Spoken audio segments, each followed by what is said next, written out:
The moment my wife started loading her car, the HOA president called the police.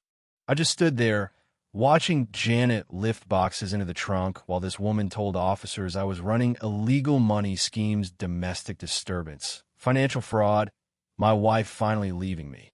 6 months of fake violations, threats, and harassment to steal our house, and she thought she'd won. But she had no idea where Janet worked. One phone call was about to turn her victory into a federal nightmare. Yeah, that happened. I'm Adam Miller, and this story starts with me hiding a secret that could have destroyed my marriage. 3 weeks ago, I lost my financial analyst job. Bills stacked up like autumn leaves. And now Betty Stone, our HOA president, was standing in my living room with an offer she claimed was impossible to refuse. Only problem? I couldn't tell Janet about it yet. Not until I figure out how to explain the bank statements in my desk drawer, the ones that made me look guilty as hell.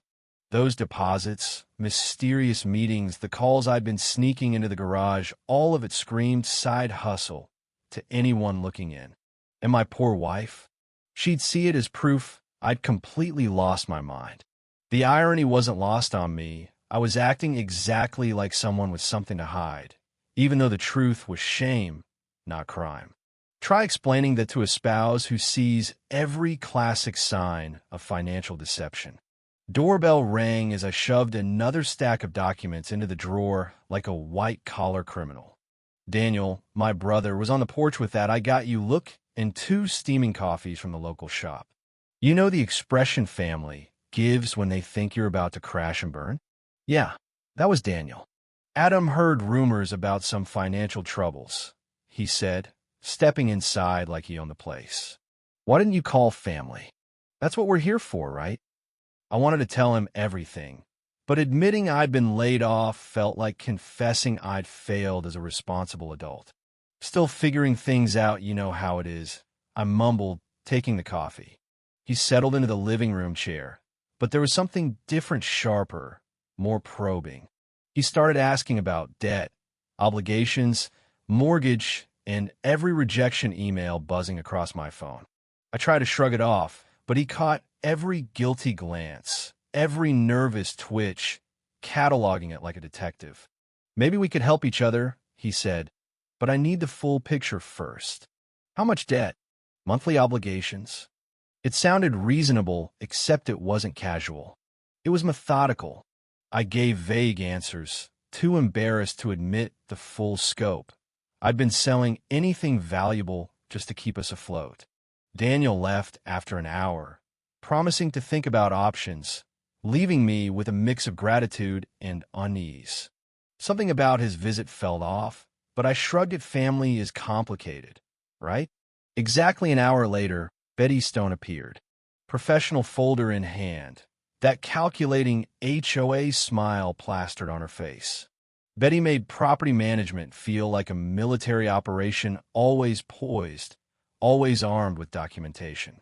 Adam, I heard about your employment situation, she announced, like she'd rehearsed it for months. I might have a solution that could work for both of us. Cold dread ran down my spine. How did she know? I'd only told Daniel and Janet. Was news that fast in this neighborhood, or had someone been feeding her intel? My investment group specializes in quick acquisitions for families in transition, she continued, settling on the couch like she belonged. $425,000 cash for your house. No inspections, no financing contingencies, 30-day close, all costs covered. The number was $30,000 below market, but it would solve our immediate crisis. I told her I needed to discuss it with Janet. Her expression said she'd already anticipated that. Of course you do, Adam. But opportunities like this don't wait. Families in transition must act decisively. One settled me most. The details. She casually mentioned Janet's unpredictable government work, recent credit card challenges, things we'd never discussed outside our home. Someone had been feeding her info. Or maybe she had been watching, waiting. The timing right after Daniel's visit was too precise to be coincidence. When Janet got home, she found me at the kitchen table with Betty's paperwork spread out like evidence of some crime. "Adam, what's all this?" she asked, hanging up her jacket, her eyes sharp. "Betty stopped by with a business proposition," I explained. Janet picked up the agreement, flipping through pages with the intensity of someone trained to detect nuance. Her curiosity shifted into concern as she asked about terms and timelines, practical, thorough, almost clinical. "These terms are predatory," she finally said. "Why would you even consider this?" I tried to explain bills, job loss, survival. The shame of hiding our collapse from her nod at me. But admitting everything? Impossible. "What pressure?" Janet pressed, her voice shifting from concern to prosecutorial. "My work is stable. Your severance lasts months. We have savings." If only she knew those savings were gone, already liquidated to keep us afloat while I pretended everything was fine. There was one of those moments where your whole relationship teeters, where trust erodes in just a few weeks of poor communication. There are things about our finances you don't know. I confessed, each word a punch to my own chest. Janet went still, her expression tightening, professional, analytical. "What things, Adam? What exactly aren't you telling me?" The weight of my deception was crushing. I'd been liquidating assets, hiding rejection letters, pretending all was manageable. Pride had me playing strong, silent provider, when our marriage desperately needed transparency and partnership. Every day I delayed telling her made the eventual confession more painful. Her questioning became systematic, almost interrogative. "Have you discussed our situation with anyone outside this house?" "Just Daniel," I mumbled. Even that felt like oversharing now. "With whom specifically? And what kind of conversation?" Her focus was relentless, precise, like she could see every lie and half-truth I'd whispered into the void. That night, Janet worked late, laptop open, making calls I couldn't hear. I sat in our bedroom, staring at the ceiling, wondering how things had gotten this complicated. And somewhere in the back of my mind, I knew the storm hadn't hit yet. Karma, manipulation, hidden agendas, they were all circling, and I was in the middle of it. Because here's the thing, Betty Stone wasn't just an overbearing HOA president. She was a chess player, and she thought I was her pawn. But I wasn't finished yet. One call to Janet's work, one overlooked protocol, and suddenly the predator could become the prey. The balance of power was about to flip, and when it did, it would be messy, federal, and unforgettable. So what do you think? Did I do right by hiding the truth until I could protect my family? Or should I have told Janet from day one? Justice? Karma? Or just plain manipulation?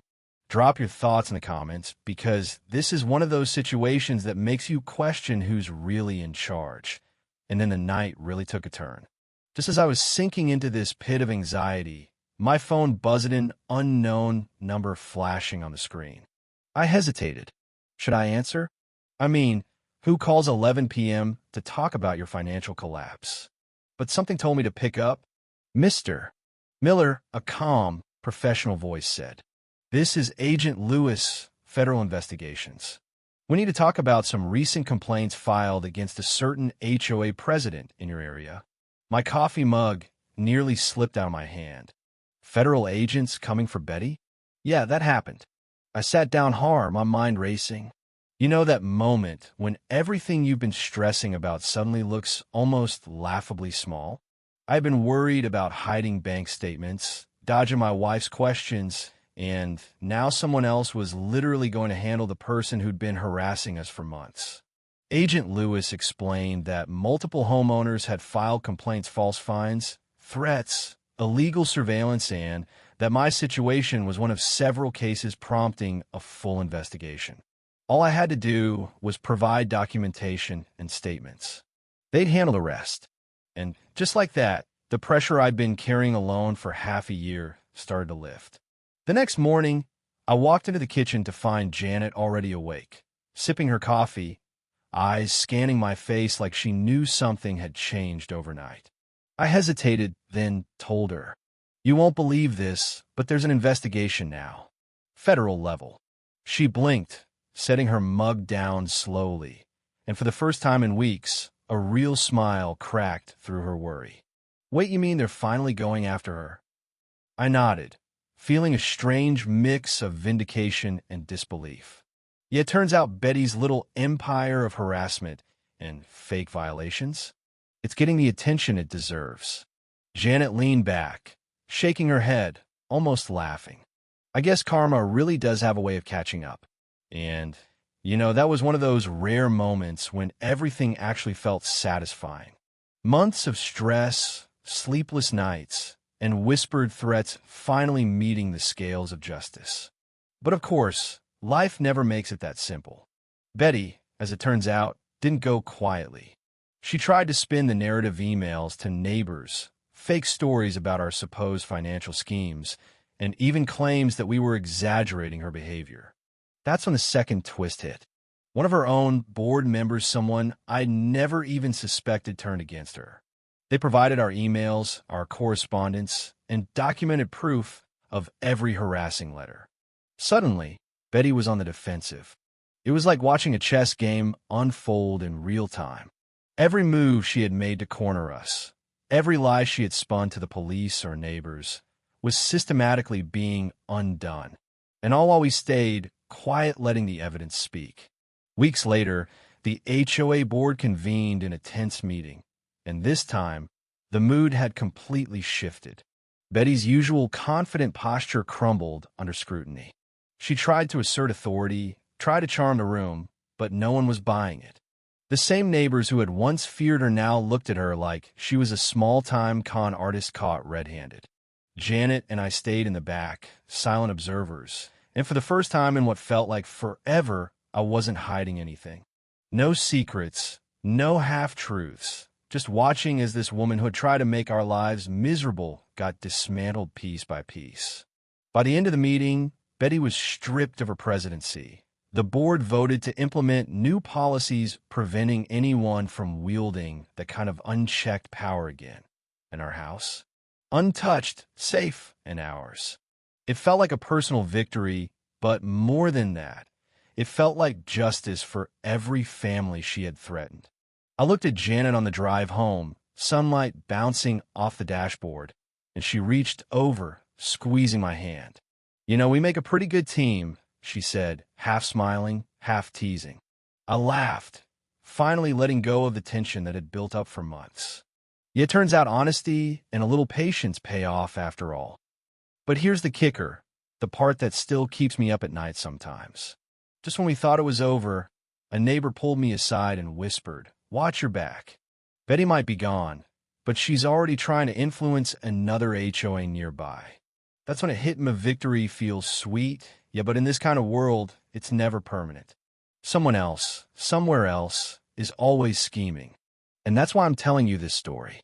Because justice isn't always immediate, and karma isn't always neat. But standing up, documenting the truth, and not letting fear dictate your actions, that's how you tip the scales, even just a little. So now I want to hear from you. Have you ever dealt with someone like Betty? Someone who thought they could control everything and everyone around them? Drop your thoughts, share your story, and let's talk about what justice really looks like when the system finally catches up. It's one thing to watch karma from afar, but there's something empowering about being part of it firsthand. Because at the end of the day, our house is safe, our marriage stronger than ever, and our patience, well, it finally paid off. And trust me, the story doesn't end here. There's always another twist waiting, always another HOA meeting, another neighbor, another Betty Stone in the making. So tell me, Hat, what'd you do if you were in our shoes?